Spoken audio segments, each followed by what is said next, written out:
Ensuite, nous avons une troisième relation très importante à connaître le concept. Ça s'appelle relation many-to-many. Donc, la relation many-to-many, en fait, c'est une relation où il y a, pour un même parent, il y a plusieurs enfants. Mais pour un même enfant, je peux avoir plusieurs parents. Dans les deux relations que nous avons vues précédemment, master, detail et lookup, il y avait toujours un parent pour chaque enfant. Le contact ne peut qu'avoir un seul compte.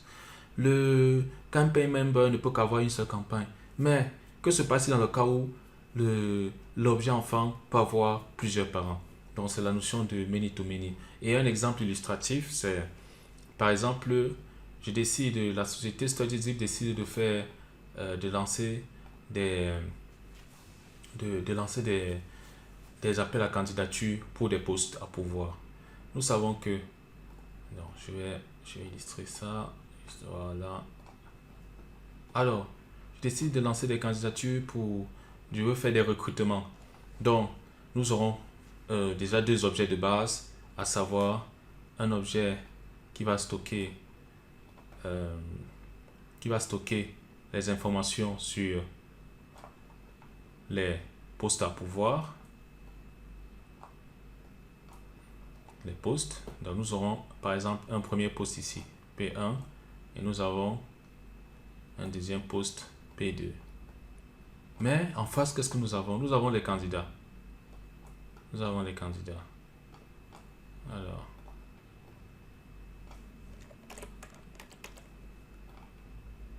nous avons trois candidats qui sont là. Ah. Hop. Ça m'a un peu coupé mon dessin là. Voilà, on fait du mieux qu'on peut. Donc, le premier, là, ce sont les candidats. Ce sont les candidats. Le premier candidat postule à l'offre 1. Le deuxième aussi fait pareil. Le troisième dit non, moi je suis intéressé par l'offre 2. Mais il se trouve que le premier candidat est aussi intéressé par la deuxième offre. Ainsi de suite pour le troisième qui lui est aussi intéressé par la première offre. Vous voyez que ce type de relation ne peut pas dire qu'on va créer un champ parent puisque le poste a plusieurs enfants. Mais en même temps, l'enfant a aussi plusieurs postes. Donc on ne peut pas avoir une liste associée au niveau du poste parce que la même information, ça ne va pas marcher puisque l'enfant, lui aussi, a plusieurs parents. Donc, ce qui se passe dans ce cas de figure, puisque le poste, lui aussi, il est l'enfant du candidat. Si vous voyez bien, parce que le poste, lui aussi, peut avoir un ou plusieurs candidats. Donc, pour le matérialiser, donc, on a créé ce qu'on appelle la notion de many to many.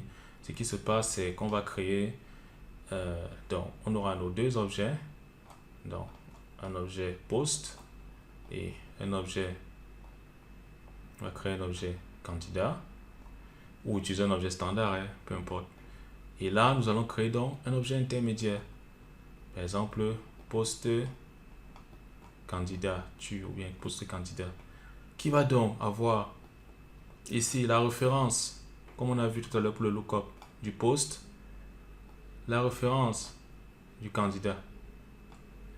Donc, on aura donc les deux informations dans cet objet. Et cet objet dont on va pouvoir faire de dire, ok, le premier candidat a postulé au poste 1, il a aussi postulé au poste 2. Donc, il faut donc créer un objet tampon. Et donc, en résumé, qu'est-ce que nous aurons? Nous aurons donc en résumé, on va créer un objet tampon. Oh, la police est très petite là. On va créer un objet tampon.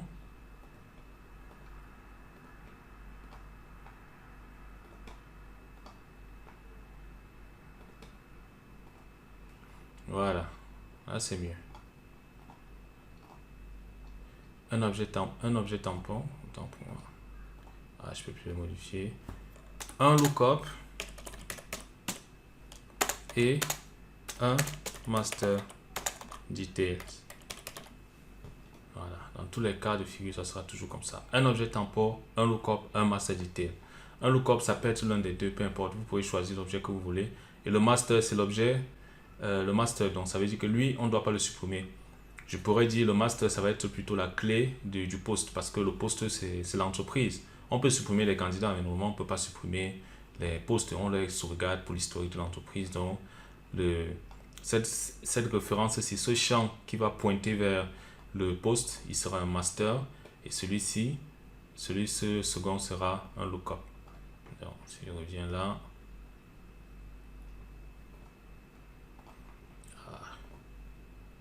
hop, donc, là, on aura le lookup. Et là, ça sera un champ de type master. Donc, on va créer cet objet, on va créer deux champs, un champ de type master et un champ de type lookup. Et on va associer les différents objets correspondants. La quatrième relation, c'est une relation de type hiérarchie. Donc, hiérarchie, pensez à votre famille. Hiérarchie, nous savons que chacun a un parent. Chacun d'entre vous a un parent. Donc, hiérarchie, c'est pour dire, voilà, c'est une relation sur le même objet. À la différence des trois relations que nous venons de voir, la relation de hiérarchie, elle est sur moi-même, elle est sur l'objet lui-même. Donc, par exemple, un compte peut avoir un compte parent. Une campagne peut avoir une campagne parent. Par exemple, si, pour illustrer le cas d'une hiérarchie, on peut venir. Alors, je vais illustrer avec Paint, s'il veut bien venir. Voilà. On peut cligner tout ça.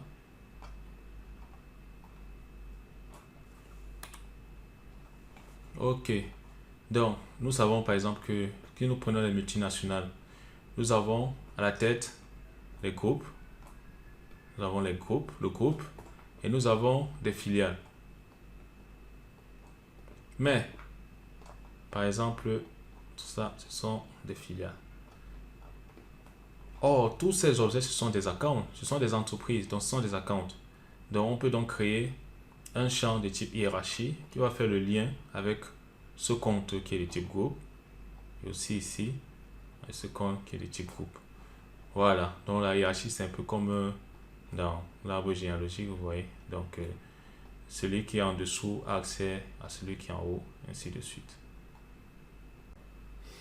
Alors, toutes les relations que nous avons vues, nous étions au sein de l'écosystème Salesforce. Que se passe-t-il lorsqu'on veut maintenant communiquer avec des systèmes externes?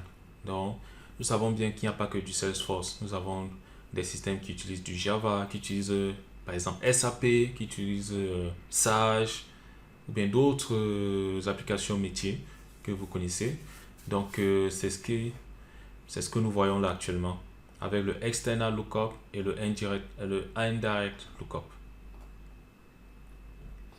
Donc, dans le cas du external lookup, il faut voir que l'enfant, donc l'objet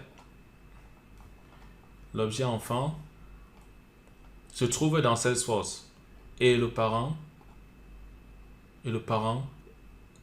est à l'extérieur. Donc, au niveau de Salesforce, on a quoi? On a donc un champ qui est comme le lookup qui pointe vers l'extérieur et qui stocke donc l'ID ou la référence extérieure. Je vous avais parlé de l'ID. Donc, c'est un champ qui est unique dans un système, l'ID. Et le indirect lookup, c'est l'inverse. Nous avons donc l'enfant qui est plutôt un objet externe, par exemple, et qui pointe vers un objet standard ou custom dans Salesforce. Donc, en fait, ça peut être le cas, par exemple, de SAP. Nous pouvons avoir des factures d'ASAP. Pour avoir des factures d'ASAP. Donc, on va créer un objet externe de type external dans Salesforce et créer donc une relation de type lookup qui, lui, va permettre de récupérer donc sous forme de données les différentes listes associées externes dans les différentes factures SAP. Voilà. Donc, dans le système externe, on va leur envoyer notre ID. Donc, à l'extérieur, dans SAP, ils auront notre ID, par exemple, du compte. Si on va voir les factures du compte, donc ils auront l'ID du compte. Et maintenant, au niveau de Salesforce, nous pourrons avoir les listes associées, les différentes informations de factures de ce compte-là. Parce qu'on a donc créé cette relation, ce champ indirect lookup qui pointera vers l'extérieur. On pourra donc avoir une liste associée des différentes factures dans Salesforce. juste en leur produisant, en leur donnant le external ID. Il faudra créer donc un lookup de type external ID, envoyer à SAP le nom du champ.